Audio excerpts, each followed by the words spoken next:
विजु बाबूंकर कौन भूल रहा जे विजु बाबू जन्मदिन को कहीं काटिल पंचायतराज दिवस को कहीं घुंचई दिगला गोटे धाड़ी में संस्कृति मंत्री उत्तर रखिए ना ना मुझे से मिशामिशी कथा कहना जहाँ देच तथ्य तमरी बहिर कह रुह आमको बुझा ना भाई 3 थर विधायक तुम नुआ बस आपण बापांकर विजु बाबूंकर ना को काटिदेवे आपण पंचायतराज दिवस जो पालन कराला घुंचई देवे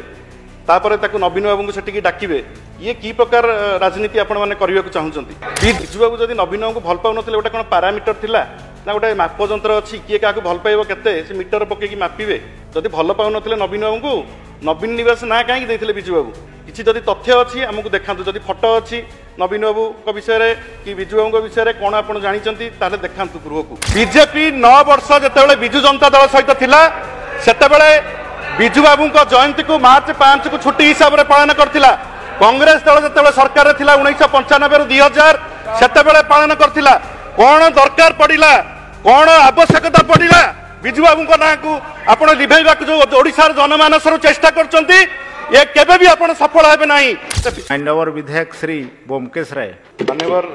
उपबाचस्पति महोदय आज उच्च शिक्षा क्रीड़ा एवं ओडिया भाषा साहित्य संस्कृति विभाग तरफ जो बजेट आलोकेशन करा जाइछि से बजेट को हमू सपोर्ट करि पारु नाही। सपोर्ट न करिवार विभिन्न कारण अच्छी मु 3 तारिख दिन 3/10 संवादर गोटे पेपर कटिंग्स मुझे पढ़ा चाहिए 50% टपिनी 16 विभागर खर्च राज्य सरकार बजेट रे विभिन्न विभाग लगी विपुल व्यय बराद करुचंती बहु योजना कार्यकारी करी विकास को शिखर में पहुंचाइबा स्वप्न देखाउचंती किंतु बजेट अर्थ को विभिन्न विभाग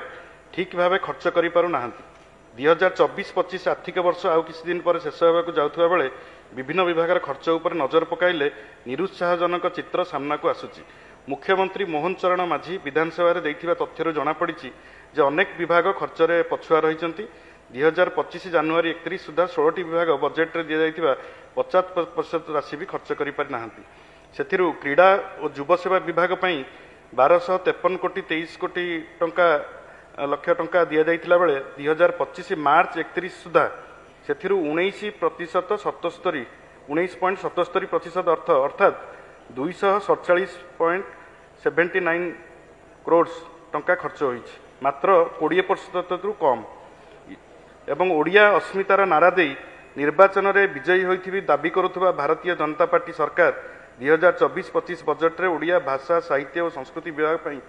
622 कोटी 78 लक्ष टंकार व्यवस्था करथिले किंतु दुखर विषय होउछि जनवरी शेष सुधा सेथिरु मात्र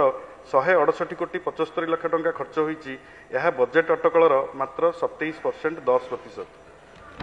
एटा संवाद रे प्रकाश पाइछि एटा मोर तथ्य नुह एटा मुख्यमंत्री जहाँ देइचंती तांकर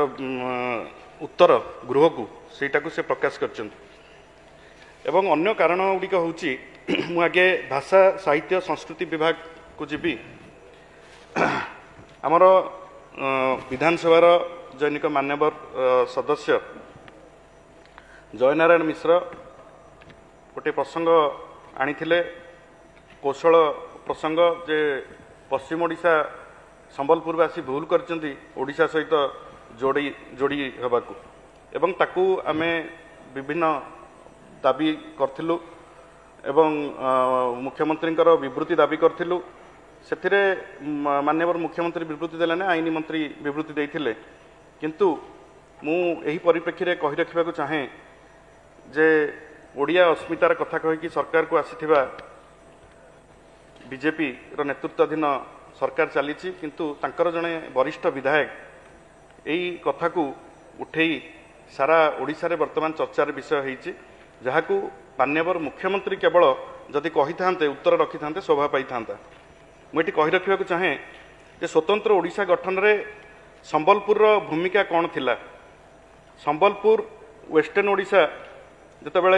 1862 रे सेंट्रल प्रोविंस रे थिला सेतेबाला ताकू गवर्नमेंट रेकर्ड रे ओडिया कंट्री बोली कह जाउथला 1862 मसीहा बेलू जॉन वाडबर्न 1895 मसीह chief commissioner of central province जितेबाला हेले से ओडिया भाषा को उठेकी संबलपुर रे हिंदी भाषा को प्रचलन करथिले ଏବଂ ଏହାକୁ ନେଇକି ସମ୍ବଲପୁରରେ ତୀବ୍ର ପ୍ରତିକ୍ରିୟା ପ୍ରକାଶ ପାଇଥିଲା ଏବଂ ସେତେବେଳେ ବଳଭଦ୍ର ସୁପକାର, ବ୍ରଜମୋହନ ପଟ୍ଟନାୟକ, ମହନ୍ତ ବିହାରୀ ଦାସ, ଶ୍ରୀପତି ମିଶ୍ର, ମଦନ ମୋହନ ମିଶ୍ର ଏମାନଙ୍କ ନେତୃତ୍ୱରେ ବିଭିନ୍ନ ଜାଗାରେ ବିଭିନ୍ନ ପ୍ରକାର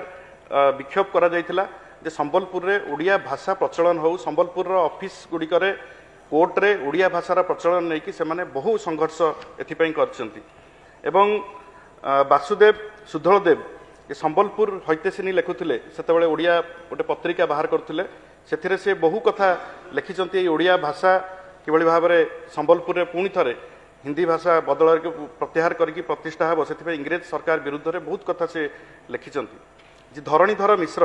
ଯିଏ ଫାଷ୍ଟ ମ୍ୟାଟ୍ରିକ୍ ଥିଲେ ସମ୍ବଲପୁରର, ତାଙ୍କ ନେତୃତ୍ୱରେ ଗୋଟେ ସମ୍ମିଳନୀ ହୋଇଥିଲା ଏବଂ ସେ ସମ୍ମିଳନୀରେ ସେ ଡାକରା ଦେଇଥିଲେ ଯେ ଓଡ଼ିଆ ଭାଷାକୁ କିଭଳି ଭାବରେ ସମ୍ବଲପୁରରେ ପୁନଃ ପ୍ରଚଳିତ କରାଯାଇପାରିବ, ସେଥିପାଇଁ ତାଙ୍କର ଉଦ୍ୟମ ଥିଲା ଏବଂ ତାଙ୍କ ନେତୃତ୍ୱରେ ଗୋଟେ ଦାବିପତ୍ର ମଧ୍ୟ ସେତେବେଳେ ଭାଇସରୟଙ୍କ ପାଖକୁ ଦିଆଯାଇଥିଲା, ଲର୍ଡ ଏଲିଗ୍ଙ୍କ ପାଖକୁ। ସେତେବେଳେ ଏହି କଥାକୁ ନେଇକି ଯେତେବେଳେ ଓଡ଼ିଆ ଭାଷାକୁ ଇଂରେଜ ସରକାର ମନା କଲେ ଓଡ଼ିଆ ଭାଷାକୁ ପ୍ରଚଳନ କରିବା ପାଇଁ ସମ୍ବଲପୁରରେ, ସେତେବେଳେ ଶ୍ରୀପତି ମିଶ୍ରଙ୍କ ନେତୃତ୍ୱରେ ବଳଭଦ୍ର ସୁପକାର, ବ୍ରଜମୋହନ ପଟ୍ଟନାୟକ, ମହନ୍ତ ବିହାରୀ ଦାସ ଏମାନେ ସବୁ ଶ୍ରୀପତି ମିଶ୍ରଙ୍କ ନେତୃତ୍ୱରେ ସିମଲା ଯାତ୍ରା କରିଥିଲେ ତତ୍କାଳୀନ ଭାଇସରାୟଙ୍କୁ ଭେଟି ଓଡ଼ିଆ ଭାଷାକୁ କିଭଳି ଭାବରେ ସମ୍ବଲପୁରରେ ପ୍ରଚଳନ କରାଯାଇପାରିବ ଏବଂ ଏମାନଙ୍କର ଭୂମିକା ସେତେବେଳେ ସମ୍ବଲପୁରକୁ ଓଡ଼ିଶାରେ ଯୋଡ଼ିବା ପାଇଁ ବା ଓଡ଼ିଆକୁ ଗୋଟେ ସ୍ୱତନ୍ତ୍ର ରାଜ୍ୟ ଯେଉଁ ଗଠନ କରାଯିବ ସେଥିରେ ଯୋଡ଼ିବା ପାଇଁ ସେମାନେ ଯେତେ ସେତେ ନେତୃମଣ୍ଡଳୀ ଲଢ଼େଇ କରୁଥିଲେ, ମଧୁବାବୁଙ୍କଠୁ ଆରମ୍ଭ କରି ଅନ୍ୟାନ୍ୟ ସମସ୍ତଙ୍କ ସହିତ ରେଗୁଲାର କଣ୍ଟାକ୍ଟରେ ରହିକି ସେତେବେଳେ ଇଣ୍ଟେଲେକ୍ଚୁଆଲ୍ସ ମାନେ ସମ୍ବଲପୁରର ବୁଦ୍ଧିଜୀବୀ ମାନେ ସେମାନେ ଏହି ନିଷ୍ପତ୍ତି ନେଇଥିଲେ ଏବଂ ସେଥିରୁ ସମ୍ବଲପୁର ଯେତେବେଳେ ଓଡ଼ିଶା ପ୍ରଦେଶ ଗଠନ କରାଗଲା, ଭାଷାଭିତ୍ତିକ ରାଜ୍ୟ ହେଲା, ସେତେବେଳେ ସମ୍ବଲପୁର ଓଡ଼ିଶାର ଗୋଟେ ଅଭିନ୍ନ ଅଙ୍ଗ ଏବଂ ସମ୍ବଲପୁରକୁ ଓଡ଼ିଆ ଅସ୍ମିତା ନାଁରେ ବା ପଶ୍ଚିମ ଓଡ଼ିଶାକୁ ଓଡ଼ିଆ ଅସ୍ମିତା ନାଁରେ ଯେଉଁ ଭାଗ ଭାଗ କରିବାକୁ ଯେଉଁମାନେ ଚେଷ୍ଟା କରୁଛନ୍ତି ସେମାନଙ୍କୁ ମୁଁ ଦୃଢ଼ ଭାବରେ ନିନ୍ଦା କରୁଛି। ବିଜୁ ଜନତା ଦଳ ତରଫରୁ ଆମେ ତାକୁ ଦୃଢ଼ ନିନ୍ଦା କରୁଛୁ। ଯେଉଁ ଏକ ଅଭିନ୍ନ ଓଡ଼ିଶା ଆଜି ଯେତେବେଳେ ଉତ୍କଳ ଆମର ଯେଉଁ ବନ୍ଦେ ଉତ୍କଳ ଜନନୀ ଗାନ କରାଯାଉଛି, ସେତେବେଳେ ଜଣେ ବିଧାୟକ ବସିକି ରହୁଛନ୍ତି, ସବୁ ସୋସିଆଲ ମିଡ଼ିଆରେ ଦେଖାଯାଉଛି, ଆକୁ ଓଡ଼ିଶାର ରାଜ୍ୟ ସଙ୍ଗୀତ ହିସାବରେ ମାନ୍ୟତା ମିଳିଛି। ଏଇଟା କେତେ ବଡ଼ ଦୁଃଖର କଥା ଏବଂ ଯେତେବେଳେ ସେ ବସିକି ରହୁଛନ୍ତି ସେତେବେଳେ ସେ କହୁଛନ୍ତି ଯେ ମୁଁ ଜାତୀୟ ସଙ୍ଗୀତକୁ କେବଳ ମାନେ ଏବଂ ସୁପ୍ରିମକୋର୍ଟର ଜଜମେଣ୍ଟ ଅଛି କି ଜାତୀୟ ସଙ୍ଗୀତ ଛଡ଼ା ରାଜ୍ୟ ସଙ୍ଗୀତ ହେବନି। ଜାତୀୟ ସଙ୍ଗୀତ ଜନଗଣ ମନ ଅଧିନାୟକ ଜୟ ହେ, ସେଥିରେ ବି ଦ୍ରାବିଡ଼ ଉତ୍କଳ ବଙ୍ଗ ଅଛି, ସିଏ ବି ଉତ୍କଳ, ତାକୁ ମାନୁଛ, ହ୍ୱେରାଜ ଆପଣ ବନ୍ଦେ ଉତ୍କଳ ଜନନୀକୁ ମାନିବେନି ଏବଂ ଏଇ ବାର୍ତ୍ତାକୁ ଆପଣ ବିଧାନସଭାର ପବିତ୍ର ଗୃହରେ ଦେଇକି ଓଡ଼ିଶାର ଅଖଣ୍ଡତା ଉପରେ ଆଞ୍ଚ ଆଣିବାକୁ ଚେଷ୍ଟା କରୁଥିବା ବେଳେ ସେତେବେଳେ ବିଜେପିର ଯେ ନେତୃତ୍ୱାଧୀନ ସରକାର ଏବଂ ମୁଖ୍ୟମନ୍ତ୍ରୀ ନୀରବ ଦ୍ରଷ୍ଟା ସାଧିଛନ୍ତି, ପାଟି ଖୋଲୁନାହାନ୍ତି, ଚୁପ୍ ରହିଛନ୍ତି। ଇଏ ଗୋଟେ ଅତ୍ୟନ୍ତ ଦୁଃଖର ଏବଂ ପରିତାପର ବିଷୟ ଏବଂ ଓଡ଼ିଶାର ଅସ୍ମିତାକୁ ନେଇକି ଯେଉଁ ସରକାର ଆସିଛନ୍ତି, ମୁଁ ଆଶା କରିବି ମାନ୍ୟବର ମୁଖ୍ୟମନ୍ତ୍ରୀ ୟା ଉପରେ ତୁରନ୍ତ ପଦକ୍ଷେପ ନେବେ ଏବଂ ଓଡ଼ିଶାର ଅଖଣ୍ଡତାକୁ ବଜାୟ ରଖିବା ସବୁ ସରକାରଙ୍କର ଦାୟିତ୍ୱ। ଯେତେବେଳେ ନବୀନ ବାବୁଙ୍କ ନେତୃତ୍ୱରେ ବିଜେଡି ସରକାର ଚାଲିଥିଲା, ତାପରେ ଆଗରୁ ମଧ୍ୟ କଂଗ୍ରେସ ସରକାର ଥିଲା, ତାପରେ ଆଜି ବିଜେପି ସରକାର ଅଛି, ସରକାର ଆସିବ ଯିବ, କିନ୍ତୁ ଓଡ଼ିଶାର ଅଖଣ୍ଡତାକୁ ବଜାୟ ରଖିବା ପାଇଁ ମୁଁ ଆଜି ଏଇ ଡିପାର୍ଟମେଣ୍ଟ ଆଜି ଯେଉଁ ଓଡ଼ିଶା ଭାଷା ସାହିତ୍ୟ ସଂସ୍କୃତିର ଡିପାର୍ଟମେଣ୍ଟର ଆଲୋଚନା ହେଉଛି, ମୁଁ ଏଠି ଦାବି ରଖିବି। ଏବଂ ଦ୍ୱିତୀୟ କଥା ହେଉଛି ଇଏ ଗୋଟେ ଅତ୍ୟନ୍ତ ସ୍ପର୍ଶକାତର ବିଷୟ ଯେ ବିଜୁ ପଟ୍ଟନାୟକ ହେଉଛନ୍ତି, ସମସ୍ତେ ଜାଣିଛନ୍ତି ଯେ ରାଜନୀତିରୁ ଉର୍ଦ୍ଧ୍ୱରେ ବିଜୁବାବୁ, ସବୁ ଦଳର ନେତୃତ୍ୱମାନେ ବିଜୁବାବୁଙ୍କୁ ସମ୍ମାନ ଦିଅନ୍ତି। ଏପରିକି ବିଜେପି ମଧ୍ୟ ଏଇଥର କହିଛି ଯେ ଆମେ ବି ବିଜୁବାବୁଙ୍କୁ ବହୁତ ସମ୍ମାନ ଦେଉ, କଂଗ୍ରେସ ବି କହିଛି ଏବଂ ସମସ୍ତେ କହୁଛନ୍ତି ଯେ ବିଜୁବାବୁଙ୍କୁ ଦଳମତ ନିର୍ବିଶେଷରେ ବିଜୁବାବୁ ଜଣେ ନିର୍ବିବାଦୀୟ ନେତା ଏବଂ ଓଡ଼ିଶାର ସ୍ୱାଭିମାନ ପାଇଁ, ଓଡ଼ିଆ ଜାତିକୁ ଆଗକୁ ନେବା ପାଇଁ ତାଙ୍କର ଅନେକ ଅବଦାନ ଓଡ଼ିଶା ପ୍ରତି ରହିଛି। ଜଣେ ଓଡ଼ିଶାକୁ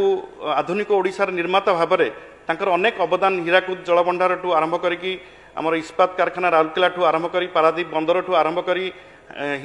ହିନ୍ଦୁସ୍ତାନ ଏରୋନଟିକ୍ ଲିମିଟେଡ୍ଠୁ ଆରମ୍ଭ କରି ଏମିତି ଅନେକ ତାଲଚେର ସାରା କାରଖାନା ପର୍ଯ୍ୟନ୍ତ ଅନେକ କଥା ବିଜୁବାବୁ ଓଡ଼ିଶା ପାଇଁ କରିଛନ୍ତି ଏବଂ ତାଙ୍କର ଅବଦାନକୁ କେହି अस्वीकार करें ना। मार्च 5 रे बिजु बाबूंकर जन्मदिन पालन करा जाए एवं बिजु बाबूंकर जन्मदिन पंचायत राज दिवस रूपे पालन करा जाउथला। जेतेबेले अशोक मेहटा कमिटी रिपोर्ट देइथिला सेतेबेले तत्कालीन केंद्र सरकार जेतेबेले से को कार्यकारी करिनथिले बिजु बाबू जेतेबेले ओडिशार मुख्यमंत्री थिले से पंचायत राज व्यवस्था को सुदृढ़ करथिले। त्रिस्तरीय पंचायत राज व्यवस्था को सुदृढ़ करिबारे एवं सेथिरे महिला मानकु संरक्षण देबारे बिजु बाबूंकर अवदान को सारा देश मने पकाए। से केवल दुई थर मुख्यमंत्री नथिले केंद्र मंत्री नथिले से ओडिशार स्वाधीनता संग्राम पई तांकर अनेक अवदान थिला। जने क्राइसिस मैनेजर थिले भारतवर्ष पई। भारतवर्ष रे जेतोले क्राइसिस हुए से इंडोनेशिया को जाइए इंडोनेशिया रे मध्य भूमिपुत्र अवार्ड पाइथिले। से मु अल्ला बेलू मृत्यु बेलू सेतबेले तांका ऊपर तीन देशर पताका तांका ऊपर पड़िथिला। एभली जने नेता जे ओडिशा को विश्व दरबार परिचय देइथिले से तांकु अत्यंत चिंताजनक विषय जे 3 दिन पूर्व मार्च 5 तांकर जन्मदिन को छुट्टी बातिल करागला एवं पंचायत राज दिवस को घुंचई दिगला। कहगला जे केन्द्र गोटे पंचायत राज दिवस केंद्र सरकार पालन करछंती किंतु मुझे कही रखा चाहे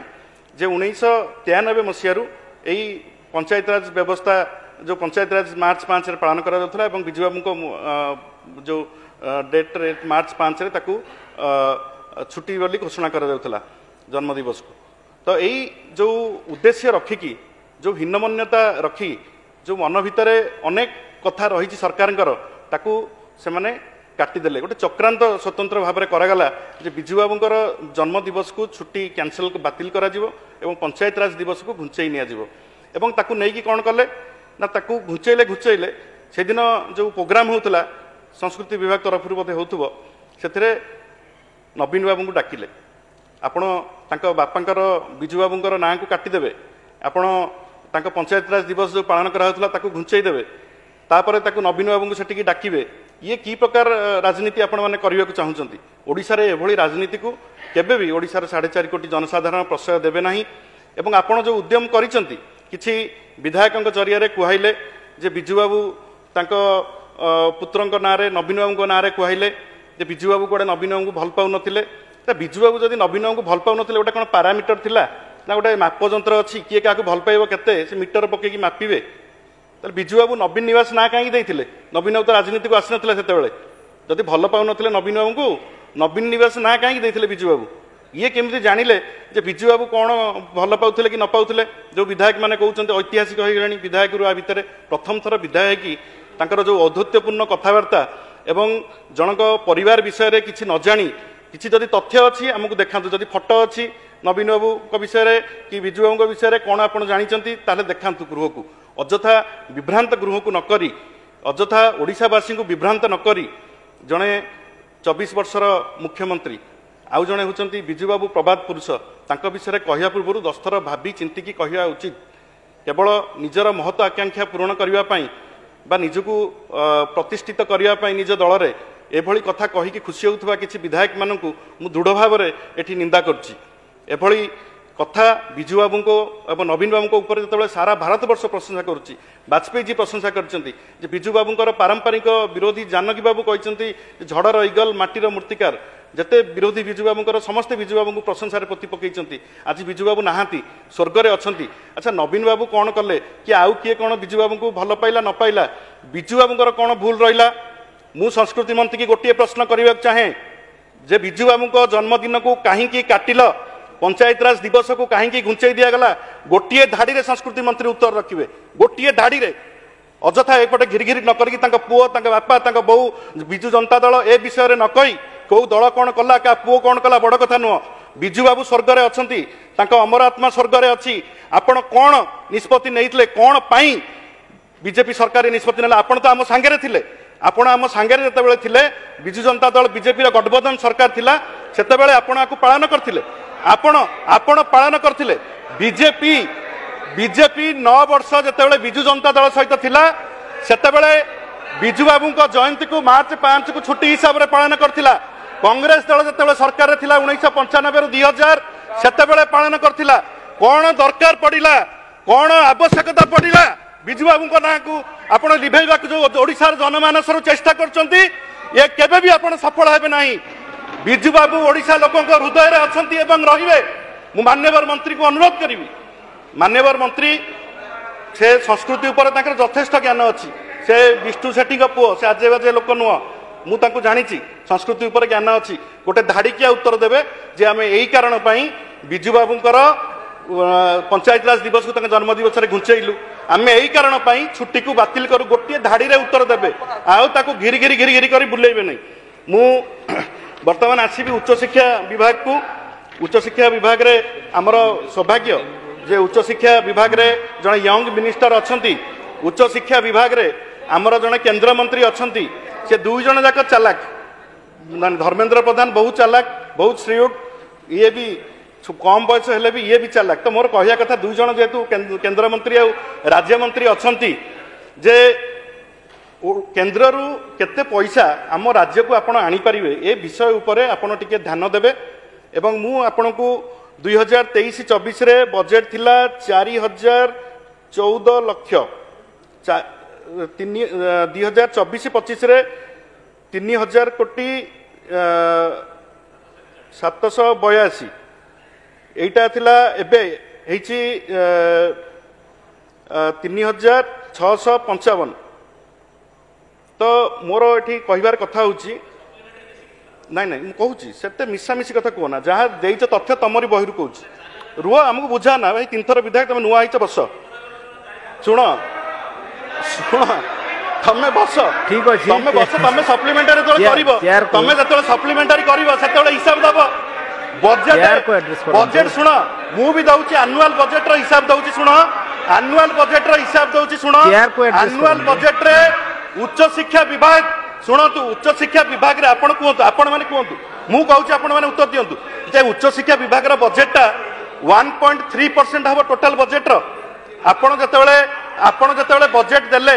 आपण जतेबेले सरकार को आसिले आपणकर जतेबेले रखिले तथ्य जतेबेले जनसाधारण के पाखरे आमे सरकार को आसिले या करिवु आपण कोन कहिथिले आपण कहिथिले आमे उच्च शिक्षा रे क्वालिटी एजुकेशन को आउरी बढ़ाइबु गवेषणा को आउरी बढ़ाइबु दक्षता विकास को आहुरी बढ़ाइबु सब कथा कहीकि आसते तो बजेट 3 वर्ष है कमी कमी कहीं जाऊँगी 4000 कोटी रु 3000 कोटी 655 लाख को कमिला कहीं बजेट कमुची मोर मुझे कहूनी बजेट ऊपर तल हुए किंतु बजेट कमी मोर कहया कथा हूँ मु भल कथा कहूँ खराब कथा कहूनी जेहेतु माननीय केंद्र मंत्री धर्मेंद्र प्रधान अच्छा एवं ये जड़े आमर मंत्री जड़े दक्ष मंत्री सी चाहिए बजेट आनीपर मुझे पैसा आण अन्य राज्य नहीं जाऊँगी तुम जब मंत्री पाखे केंद्र मंत्री पाखे न बसिकी तुम ओडिशा रे बुलुथुव जो क्रिकेट टूर्नामेंट अटेंड करुव ताल पैसा केमी आसो पैसा आण पैसा मुझे पैसा आण आम पाखे सुविधा अच्छे जेहतु आमर केंद्र मंत्री अच्छा पैसा अणा जाऊ केंद्र मंत्री होती उत्कल यूनिवर्सिटी स्टूडेंट केंद्र मंत्री उत्कल यूनिवर्सिटी स्टूडेंट केंद्र मंत्री कहले जे उत्कल यूनिवर्सिटी को सेंट्रल यूनिवर्सिटी करा 2020 मसीह एवं तो केंद्र मंत्री अच्छा माननीय विधायक को अनुरोध करी जदि से भूली जाइंट कि राजनीति कि प्रतिबंधक अच्छी आम आडमिनिस्ट्रेटिव प्रक्रिया आप समाधान करके सेंट्रल यूनिवर्सिटी डिक्लेयर करते उत्कल यूनिवर्सिटी भी घोषणा करते तेणु से करा आमर नवीन बाबू थिला बेले 4टा यूनिवर्सिटी 17टा यूनिवर्सिटी आउ 5टा 7टा प्राइवेट यूनिवर्सिटी होता 24टा यूनिवर्सिटी होता आप 8 मास भर केतटा यूनिवर्सिटी कले तेणु मु आपण को कहबी जे आम तो भद्रक कथा मुझे आपको सब अनुरोध करुच्ची आपण भी निजे भद्रक जिला मंत्री तेणु आपणकर कर्तव्य आपण यहाँ करूँ एवं आपण राज्यर जो आमर एनईपी आप लागू करने को जाऊँच मोर अनुरोध रही मंत्री को जे ताकू आपण जी भित्तिभूमि आमर अच्छी ताकू देखंतु एवं भित्तिभूमि जदि नाही ताकू भित्तिभूमि किभली कराजिवो ताकू मध्य आपण अनुध्यान करी तापर एनईपी आनिबा को चेष्टा करिवे मोर गोटे बड़ कथा होची जे जो विश्वविद्यालय आईन आपण बिल आनिबा को चेष्टा करथिबे 2020 विश्वविद्यालय संशोधन आईन आमे भी रेभेन्सा रे बाणी विहार पाठ पढ़ीचु आमे देखिचु जे जतबेले कुलपति मानक पाखरे थिला ए क्षमता सेतेबेले सबुबेले केस हुए पेंडिंग रुहे एवं गोटे वैप्लविक परिवर्तन नवीन बाबू आनी सरकार समय जे यहाँ को ओपीएससी माध्यम करने डायरेक्ट रिक्रुटमेंट सबुतक यूनिवर्सिटी को मिसेगी जिते वैकेंसी अच्छे एकाथर रिक्रुटमेंट करेंगे सेटा सुप्रीम कोर्ट में अटकी माननीय मंत्री चाहिए सागे सागे करके रिक्रुटमेंट प्रोसेस को आगू को नहीं पारे एवं जदि आपण ଆପଣ ଦେଖିବେ ଯେ ଗୋଟେ ଗୋଟେ ଅଧ୍ୟାପକ ଚାକିରି ପାଇଁ ଯେଉଁମାନେ ଆପ୍ଲାଏ କରୁଛନ୍ତି ସେ ଉତ୍କଳ ୟୁନିଭର୍ସିଟିରେ ପକେଇବେ, ସମ୍ବଲପୁର ୟୁନିଭର୍ସିଟିରେ ପକେଇବେ, ରେଭେନ୍ସାରେ ପକେଇବେ, ବାଣୀବିହାରରେ ପକେଇବେ, ଏମିତି ବୁଲି ବୁଲି ବୁଲି ବୁଲି ମାନେ 18ଟା ୟୁନିଭର୍ସିଟିରେ ସେମାନେ ଆପ୍ଲାଏ କରିବେ। ଏଇଟା ନ କରିକି ଓପିଏସ୍ସି ଦ୍ୱାରା ଗୋଟେ ଏକ୍ଜାମ୍ କରାଯାଉ, ନହେଲେ ଯଦି ତାକୁ ନ କରୁଛନ୍ତି ତାହେଲେ ଗୋଟେ ୟୁନିଭର୍ସିଟି ଗୋଟେ କମିଶନ କରୁ, यूनिवर्सिटी जमी गोटे रिक्रुटमेंट कमिशन हो बोर्ड हो से रिक्रुटमेंट करूँ गोटे एमती बाट करूँ आप देखिए आपंकर भिसी पद केतटा खाली अच्छी बोधे 8-9टा खंडे खाली अच्छी तो भिसी 8-9टा यहाँ तो आम सरकार 24 वर्ष सरकार यहाँ आप जो चाहिए भिसी करेंगे आप कहीं 8-9टा को भिसी को खाली पकई बसुँच आप तुरंत भिसी पद को पूरण करूँ आप क्रीड़ा विभाग को आप आसवे मुझे गोटे मिनट शेष करी आमर इंग्लैंड इंडिया मैच होता है गोटे हूँ अंतरराष्ट्रीय कथा माननीय मंत्री होती इंजीनियर माने इलेक्ट्रिकल इंजीनियर एवं मुख्यमंत्री जाइए रिव्यू करने जो लाइट पड़ेगा अंधार हो गला से माननीय मंत्री कहले मु इलेक्ट्रिकल इंजीनियर जो इलेक्ट्रिकल इंजीनियरिंग अभाव थिला आपन जानी कहवा कथा ओसीए को दोष देले ओसीए को जब दोष देल आप रिव्यू कौन करते माननीय मुख्यमंत्री जाइए कौटी बसिए देखिए से तो यही कथा गुड़ा रिव्यू करने कथा ना अंतर्जातीय क्षेत्र में ओडिशार नवीन समय ओडिशा गोटे शीर्ष को पहुँचला से धाराटा बजाय रहा दरकार किंतु से धारा बजाय रही पारा नहीं लाइट पड़ेला बड़ दुखर कथा होची छी छी रे ननी गीत को गोटे बजेदेले मंत्री अच्छा कहे से गीत को छी छी रे ननी बजेकी आहरी ओडिशार अस्मिता कथा आप कहे कौन है राउरकेलार हकी स्टाडियम हो हला मंत्री माननीय मंत्री थिले ठेला पेला लगिला बिरसा मुंडा हकी स्टाडियम ट्राक उपर मंत्री गाड़ी चढ़ई दौरान एटी जदिव भूल चढ़ई देते आउ करेंगे किंतु राउरकेलार भी चढ़ई बुलूँ ट्राक उपर सब गाड़ी चढ़ा हुए आपड़ ये जदि क्रीड़ा को जो भाई भाव में आगू को निया आप गोटे बैडमिंटन जो होताकू सांगे सांगे आसिले गेरुआ करदे से बड़ डिजाइन बड़ आम उत्साह थिलु भल जो रंग करूँ कि गेरुआ करदे बोली ठीक अच्छे किंतु क्रीड़ा विभाग में भी जो खर्च होटा को मु जी खर्च होती यथेष्ट जदिव नुह किंतु से गोटे भल निष्पत्ति नहीं जे सबू ब्लॉक रे गोटे गोटे स्टाडियम करेंगे एवं सेठी 6 एकर रु अधिका जगह दरकार मोर खाली माननीय मुख्यमंत्री को मंत्री को धन्यवाद देवी एवं रिक्वेस्ट करी जे आपण जो 6 एकर जगह पाइबा बड़ कष्ट एवं सेकेंड पॉइंट हूँ जे जो कम जगह जो मिल 4 एकर जो मिल कि 3 एकर मिल ताकू भी आपण नेबे एवं सेकेंड पॉइंट हूँ आगुरी ब्लॉक स्तरीय स्टाडियम होता से जो स्टाडियम होता तार जो रक्षणाबेक्षण एवं भित्तिभूमि विकास कौन कर बजेट ना तो तेणु उभय आप दुईटा जब ब्लॉक रे भल कथा उभय को आप नहीं चिंता करेंगे बहुत बहुत धन्यवाद।